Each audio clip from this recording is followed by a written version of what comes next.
You're listening to the Jason Gregor Show podcast, brought to you by Lakewood Chev. Discover your new roads in a Chevrolet this August. Rates as low as 0% for 84 months OAC. Only at Lakewood Chev. Dave Zangaro from NBC Sports in Philadelphia joins us live from the stadium. Dave, how you doing?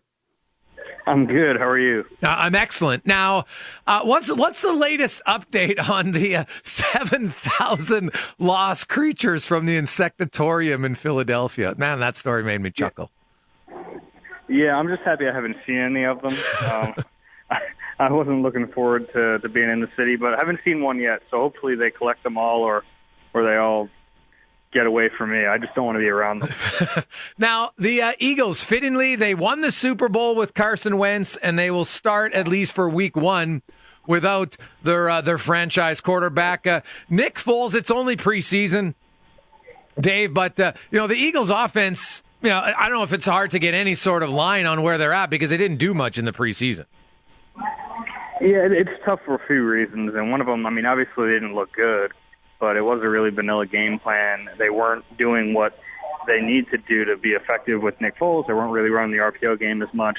But you can't, you take it with a grain of salt, but you can't discount it entirely either because, there were some throws he was just missing. And we've kind of seen that from him in his career. He'll either be really good or really bad, and there hasn't been much middle ground. So it's always kind of a question, and the big question tonight is which guy shows up, because if the guy who won the Super Bowl shows up, they're in really good shape. But if the guy who showed up this preseason and the guy who played against Oakland on Christmas night shows up, well, then it's a little different game. Now, the fire alarm was just activated at Lincoln Financial Field in Philadelphia. I don't know if they're just doing a test or what have you, but what's the plan tonight for this banner? How long or how much earlier before the game are they telling fans to get in the seats? The fire alarm has stopped, so I can actually hear you guys now. It's good, and we're all safe here. But they're telling fans to get in their seats as quickly as possible tonight. From my understanding, the banner ceremony won't be happening way ahead of the kickoff time, but they want people to be in their seats and kind of enjoy the experience. They've really kind of kept all their plans about this banner rising to themselves. Not a lot of leaks about that. I've tried to find out some information. So I think that they have something special planned. It should be fun to watch.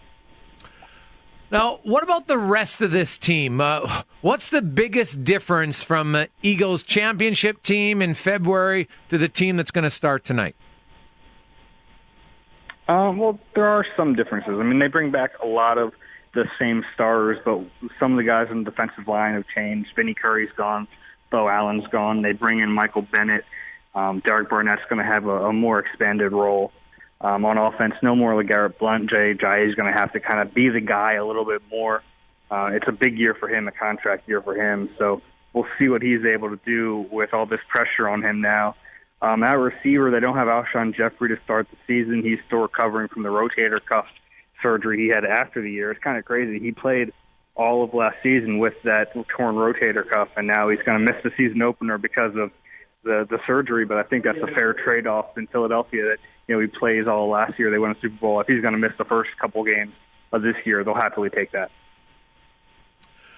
When you look at this, the Eagles' offense last year is really what a lot of people got excited about. Their play calling, even in the Super Bowl. Peterson was not shy. He wasn't defensive oriented. He was going after it, right? And they did it with a lot of confidence, and everybody clearly bought into it. How are they going to expand that offense this year? Well, it's just another year in the offense, and I think that's just helpful. Especially with a guy I mentioned him, but Jay Ajayi came here last year during the middle of the season and tried to kind of pick it up on the fly, and that's really tough, even for a running back, which isn't, it's not like playing quarterback, but now that he has a better grasp of the offense and you have Corey Clement coming into his second year, I just think that they're able to expand the playbook a little bit more. But it really does change a little bit depending on who's quarterback. There are different types of plays that one QB is more comfortable with as opposed to the other, and to me, that's kind of what you have to give Doug Peterson credit for, is that he'll tailor his game plan to the players he has in the field. He's not one of these coaches who says, this is what we do, we're doing it, we're going to try to fit a square peg into a round hole. He doesn't do that. He tries to kind of game plan around what will work best for his team each week. And I think that's what we're going to see. I think the offense that we're going to see tonight against Atlanta is going to look different than the offense we see once Carson Wentz is back. Dave Zangaro joins us from NBC Sports in Philadelphia. Eagles open up their title defense tonight against the Falcons, a team who, in the Super Bowl 2 years ago had a great lead and then lost it, and then really struggled last season, specifically in the red zone. Matt Ryan had a brutal year. Julio Jones, for him, did not have an overly productive season, at least in the red zone. They've worked on that. Their offense has changed somewhat. How do you think Philly's going to defensively attack that offense of Atlanta that, they still got some really talented pieces? Yeah, it's going to be a fun game tonight. When you look at this game, I mean, it's not out of the realm of possibility that we're doing this again in a few months in the NFC Championship game. I mean, these two teams are among the really good teams in this really deep NFC. But when you talk about the Eagles' defense, they're one of those teams that they don't try to trick you too much. They will throw in a blitz here or there, but the whole defense is predicated on the front four getting pressure. So if they do that, everything else kind of falls into place. And this year, that secondary, I think it's going to be even better. You're going to have Ronald Darby all year. He missed a lot of games last year when he dislocated his ankle. Jalen Mills is back. They have Sidney Jones, who was a first-round pick talent last year. They got him in the second round. It was basically a redshirt season. I'm expecting a big year from him. So I know they lose Patrick Robinson, who was a really good player for them last year, but I think they have more than enough talent in their secondary to make up for it. The defense should be good, and we'll see tonight. I mean, they're without Nigel Bradham, who's suspended for the first game, but the defense is probably going to have to carry them a little bit tonight. So it'll be a good test to start the season. Now, you mentioned Alshon Jeffries is out. So now we know that Zach Ertz is going to get a lot of balls at the tight end position for them. And you mentioned Ajayi running the ball. They'll probably bring in Sproles on certain times, and he'll catch lots of balls out of the backfield. But Aguilar and Mike Wallace, are those going to be the main two guys? You think that if there's passing to the receivers, those are the two guys? Yeah, I mean, when they're in two receiver sets, those are going to be the guys on the field. I know Nelson Aguilar is just better in the slot. It's where he really came on strong last year. But if they're in two receiver sets, you're not going to keep him off the field. They're going to keep him out there because he's too valuable to them overall as a player. So you're going to have Mike Wallace and Nelson Aguilar, and then when they go in the third receiver set, the next guy up is Shelton Gibson, and he's kind of a question mark. Had a really bad rookie season, if we're honest, but this training camp and this preseason, he was a fifth-round pick last year. He really came on strong. So he's earned his extra reps, and Mac Hollins, who's another second-year receiver, just got put on IR. So Shelton Gibson's going to have to be the guy for a little while until Alshon gets back. Do you see the Eagles going in two tight end sets very often? And would Goddard or Perkins, either one of those guys, get a few balls? Yeah, I mean, I think we're going to see a lot of two tight end sets, especially until Alshon Jeffrey's back.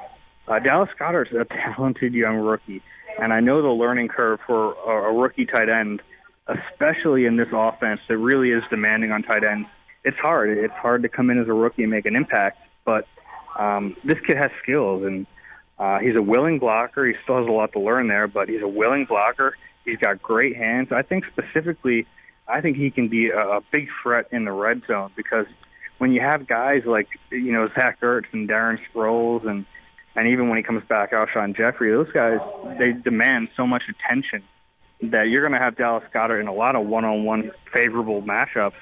And he's always in his college career seemed to have a knack for making plays in the end zone. So I'd imagine that has a chance to continue in his NFL career. Dave, what's your prediction for the Eagles this year? It was interesting. I was going back and looking when Tom Brady and the Patriots won their first Super Bowl. They actually missed the playoffs next year at 9-7. Right? And no, I'm not comparing the Eagles to them, but a lot of people are really high on the Eagles. How do they ensure, they avoid that Super Bowl hangover that many teams have suffered? Yeah, and it's tough because they've talked so much about avoiding it. Everything they've done this offseason has been about finding ways to not just kind of feel themselves a little bit after winning the Super Bowl. But you don't really know until they start playing games if that worked. And I think tonight's a really good test of that because they're going to raise that banner. And then it's on the players to not get caught up in that, and it's on the players to not remember last year and kind of push forward. The good news for the Eagles is that while the NFC is completely loaded, the NFC East is not. I mean, to me, it would be a pretty major disappointment if they don't win the division, because I don't really see anyone else in this division having much of a shot. There's, Washington, New York, and Dallas, they're just not very good teams this year, or at least they shouldn't be. So that's the one thing the Eagles have going for them, that they should be able to win their division. Yeah, that's a fair point. Dallas's offensive line is just decimated, and I think that's really going to hurt them. The Giants, I don't think they can recover that much. Washington's a real big wild card for me. Alex Smith maybe is not the sexy quarterback, but he can be fairly effective. I'm just not sure if that team is cohesive or not. But you're right, the Eagles' division maybe isn't that great, so even if they slide back a bit, even at 9-7, they probably could still win the division. Yeah, it's possible. I mean, I have them getting back to double digits. I think 11 wins is fair for a team to win 13-3. Could have really gone 14-2. But yeah, I think that they had better win 10 games, because that's how they're still really talented, even with injuries. And it's funny that injuries are a lot of times an excuse for teams, but after what we saw them do last year, it can't be an excuse. Dave, appreciate it. Enjoy the party tonight. Thanks, guys. Appreciate it.